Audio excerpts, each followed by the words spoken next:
कैसे हैं आप लोग। आशा करती हूँ सब लोग अच्छे होंगे। जिस तरह से क्वेश्चन पेपर का पैटर्न बदल रहा है कंपटीशन में, वो क्या है, हमें थोड़ा सा उस पर भी विचार करना चाहिए। पेट 2023 जब 2021-22 में हुआ तो बच्चों ने अच्छा नंबर लिया, या जो कुछ भी कहा जाए कट ऑफ ज़्यादा गई। 2023 में ऐसा क्वेश्चन पूछ दिया क्वेश्चन पेपर में कि लोगों के मार्क्स बहुत कम आए। आर का क्वेश्चन पेपर का पैटर्न बदला, यूपी पीसीएस का पैटर्न बदला। क्या हमारे आयोग में बैठे हुए लोग इतने योग्य हो गए हैं कि वो नौकरी करने के दौरान पढ़ भी रहे हैं? जो अपॉइंट हो रहे हैं पेपर बनाने के लिए, उनकी तो नौकरी है। क्या वो नौकरी करने के साथ साथ वो पढ़ भी रहे हैं कि नई नई चीज़ों का रिसर्च कर रहे हैं, इस वजह से वो क्वेश्चन नए नए डाल रहे हैं? या फिर वो जानबूझ के कुछ क्वेश्चन ऐसे उठा रहे हैं जिसका आंसर किसी को ना पता हो? ये क्वेश्चन पेपर के पैटर्न का बदलना क्या है? ये स्कैम का नया तरीका तो नहीं, ये क्वेश्चन नहीं है, ये सत्य है। मेरे पास ऐसा कोई ठोस सबूत तो नहीं है, लेकिन अगर आप गौर करेंगे ना तो आपको भी पता चलेगा। क्वेश्चन पेपर जानबूझ के टफ बनाया जाता है ताकि पढ़ने वाला बच्चा ये सोचे कि हमारा क्वेश्चन गलत हुआ है। उसी टफ क्वेश्चन पेपर में लोगों का सिलेक्शन हो जाता है। 5 साल से पढ़ रहा बच्चा यूपीएससी, जिसकी एज ओवर हो गई, वो बच्चा, जिसकी जो पीसीएस देख रहा है वो बच्चा आर जैसे एग्ज़ाम में अनक्वालिफाई हो जा रहा है, और उसको ये लग रहा है कि हमारा जीएस जो है ना वो महासागर है, और महासागर के कहाँ से उठा लिया इन्होंने हमें नहीं पता। कमी हमारे अंदर है और आपको नहीं पता। 5 साल से पढ़ने वाला बच्चा नहीं पता, और 2 साल से पढ़ने वाले बच्चे को पता चल जाता है वो चीज़। बताइए, मैं ये नहीं कहती कि 100% लोगों को पता नहीं चलता, हो सकता 10% लोगों को पता चल जाए। जो जिस टॉपिक पे एक इंसान 5 साल से पढ़ रहा है वो नहीं जान रहा है, और उस टॉपिक को कोई इंसान 2 साल से पढ़ रहा है, वो उस क्वेश्चन का आंसर जान ले रहा है ना। हो सकता है 100 में से 10 लोग जान ले रहे हो, क्या 90 लोग भी जान ले रहे होंगे जो सेलेक्ट हो रहे हैं? कहीं ऐसा तो ये नहीं कर रहे हैं कि पहले क्वेश्चन पेपर टफ बना दो, ऐसे 4 से 8 10 क्वेश्चन जानबूझ के डाल दो ताकि लोग सोचे कि हमारी तैयारी में कमी है और हमें क्वेश्चन नहीं आता, इस वजह से हमारा सिलेक्शन नहीं हुआ। और जो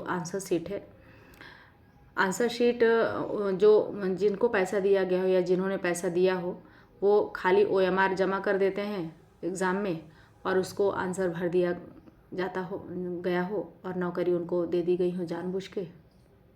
बच्चों को कुछ और दिखेगा कि भाई जो पढ़ने वाले बच्चे हैं उनको लगेगा हमसे बना नहीं, और जिनसे उन्होंने पैसा लिया था उन्होंने जानबूझ के नौकरी अपॉइंट करने के लिए तो पेपर का पैटर्न नहीं बदल दिया। अगर आप सिलेबस बता रहे हैं तो पेपर का पैटर्न भी तो बताना चाहिए कि हाँ इस साल इतने % टफ हो सकता है क्वेश्चन पेपर। एक लगभग में अंदाज़ा तो हो जाना चाहिए एक इंसान को। आयोग वाले पढ़ लिख रहे हैं या हमें आपको बेवकूफ़ बना रहे हैं? गौर करिएगा।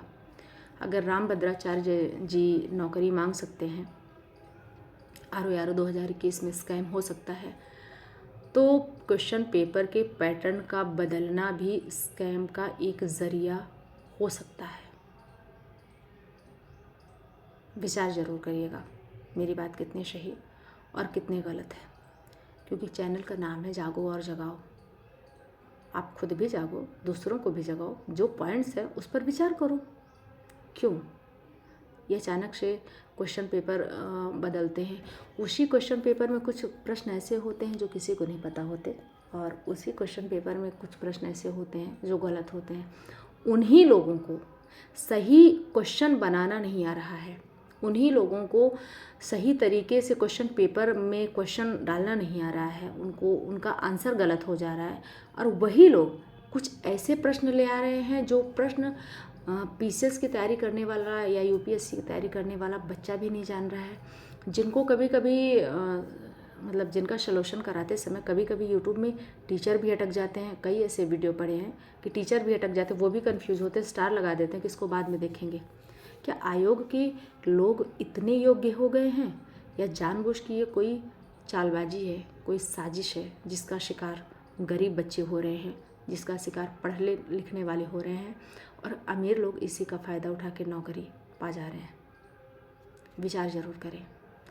वीडियो को पूरा देखने के लिए बहुत बहुत धन्यवाद। और आपको पता है ना, बदबू अपने आप फैल जाती है, खुशबू को फैलाना पड़ता है। झूठी खबरें अपने आप वायरल होती हैं, सच को बढ़ाना पड़ता है। अगर आपको लगता है कि मेरे पॉइंट्स सही हैं तो आप और भी लोगों को ये पॉइंट्स बताइए, उनको और भी शेयर करिए। आपके बढ़ाने से ये चैनल बढ़ेगा। अदरवाइज़ ये आवाज़ मैं सबके लिए उठा रही हूँ, आप सबके लिए उठा रही हूँ, मेरे अकेले के लिए नहीं। क्योंकि रामभद्राचार्य जी तो बांट ही रहे हैं नौकरी, अगर अकेले पाना हो इंसान को तो। मैं चाहती हूँ किसी भी गरीब के साथ अन्याय ना हो। जो पढ़ रहे हैं ना, जो जितने माँ बाप पढ़ा रहे हैं या जो अपनी जी जान लगा के पढ़ रहे हैं, शादी फंक्शन सब कुछ छोड़ दिया है पढ़ाई के पीछे, उनके साथ न्याय हो सके। मैं जज नहीं हूँ, मैं कोई बहुत बड़ी ताकत नहीं हूँ, लेकिन मैं वो आवाज़ हूँ ना कि अगर आपने सबको पहुँचा दिया ना, तो लोग अगर 90% 100% लोग हैं ना, तो उसमें से 60% सोचेंगे ज़रूर कि कुछ तो बात है। प्लीज़ इसलिए ज़्यादा से ज़्यादा शेयर करिए। यूट्यूब रिकमेंड करता है उन्हीं वीडियोस को जिन पे लाइक ज़्यादा होते हैं, जो शेयर किए जाते हैं, जिनका वॉच टाइम ज़्यादा होता है। कहीं ये अभियान मेरा दब के न रह जाए, कहीं ये कोशिश मेरी आपको जगाने की, लोगों को न्याय दिलाने की दब न जाए। ये आपकी जिम्मेदारी है। प्लीज़ इसको खूब आगे बढ़ाइए। आपका बहुत बहुत धन्यवाद।